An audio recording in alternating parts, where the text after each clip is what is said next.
Ќе зборуваме на оваа тема за семејното насилство како и за врсничкото насилство, но ќе погледнеме и за она кое што се случуваше во Струмица, една едукација за тоа колку е важна улогата на родителите и училиштето или наставниците во однос на едуцирање на децата и водење во правилна насока на истите. Соработката помеѓу родителите и наставниците како и училиштата генерално од особена важност. Ќе видиме што е тоа кое што ќе ни го принесе колешката Сузана, а потоа ќе продолжиме со нашата утренска тема. Насилството не смее да биде табу тема и треба да се пријавува, затоа што никој не смее да трпи насилство. Ова се пораките од трибината на која представници на повеќе институции и организации зборуваа на оваа тема. Жртви се и жените и мажите, велат од подрачното Министерство за правда, кои за жртви на семејно насилство обезбедуваат бесплатна правна помош. Сепак, бројот на жени е несразмерно поголем. Причина за тоа е и лошата економска ситуација на жените.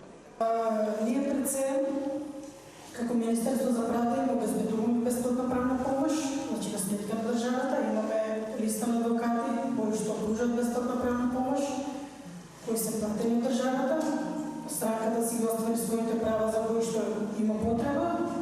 Меѓутоа, не е само така да се изразам технички дел од наша страна застапен.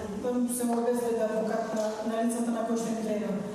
На некој начин и делуваме и советодавно, значи, кога доаѓаат лицата со проблеми, посебно семејно насилство, они се збунети, некако како изгубени, не знаат од кај да почнат. Во таква ситуација, нашите инспектори кои што се задолжени од област на семејното насилство, имаме и државен инспектор кој што веднаш по пријавата кај становодителот излегува на лице место заедно со останатите полициски службеници и се преземаат мерки за речистување на случајот. Веднаш се изготвува извештај, а најкасно во рок од 12 сати мора да биде доставен извештајот и да бидат преземени сите мерки за речистување на истото кривично дело. Од општина Струмица велат дека се трудат да ги заокружат програмите за поддршка на жените жртви на семејно насилство, шелтер, советувалиште и куќе за домување, за целосно реинтегрирање на жртвите во општеството. Сметам дека тоа охрабро, затоа што сме постигнали цел. Нашата цел не треба да има жени кои ќе молчат и ќе трпат.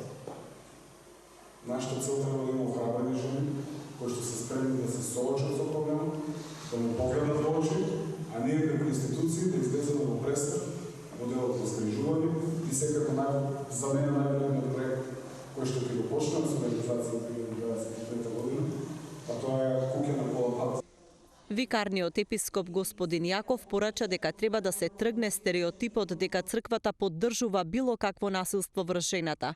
Тој порача дека насилството е недозволиво и не смее да се трпи, а во иднина треба да се мисли и на поддршка и помоши на насилниците, затоа што и ним им е потребна. Реков дека насилството е секаде околу нас.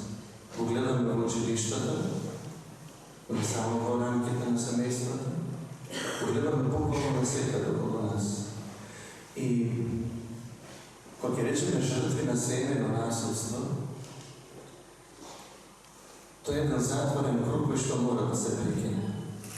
Потенцијалните насилници зреат, растат, се создаваат и се градат, ако смеам така да кажам, во насилници токму во рамките на семејството.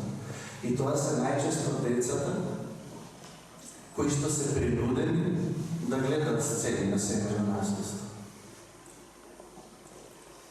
Ова не е моја субјективно индивидуално мислење, тоа е мислење на стручните лица, тоа е психолошкиот аспект. Во Струмичкиот шелтер за една година биле сместени околу 25 жени. Психологот во организацијата вели дека тоа е важен за првично згрижување на жените во периодот кога ризикот по нивната безбедност е најголем. Кога зборуваме за бројка до денеска, од 1 јануари 2020 година, па заклучно со денешниот ден, во Струмичкиот шелтер центар живееле и во моментот живеат 2 вкупно жени со едно бебенце на 4 месеци, 50 жени. Значи не направиле само транзит. влегле и изгледа. Да, имавме такви за време на короната, но те бяха малко, некако около 3 или 4 жени, кои што за време на карантинските викенди, продолжените викенди влегуваа и при првите слободни денови излегуваа од Челтер центарот.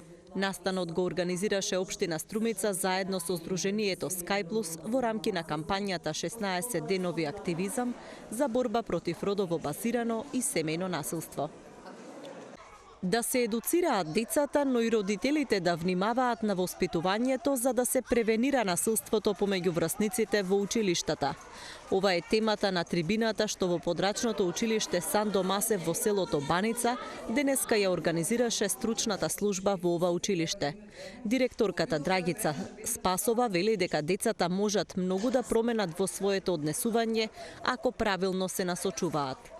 Едукативно предавање со родителите на нашите ученици и обврзници на Сандо Масев, се со цел запознавање и на некој начин формите на препознавање на насилство, кое би рекла дека не можеме да кажеме дека не постои, за да можеме да си помогнеме на овој начин да веќе преку родителите и учениците водат сметка за ситуациите кои секојдневно сме сведоци сите, дали вербално, дали физичко.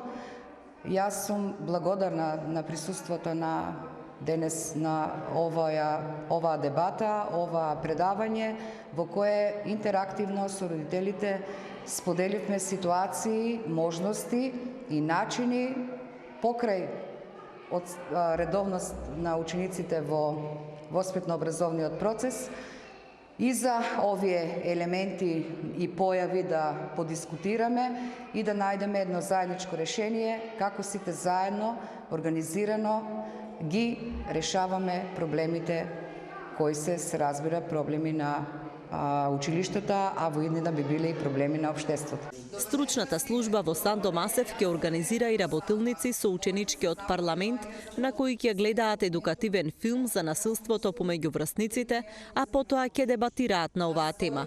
Вакви работилници ќе се спроведат и во другите општински училишта, а потоа учениците што ќе ја поминат работилницата, своето знаење ќе им го пренесуваат и на соучениците за време на одделенскиот час.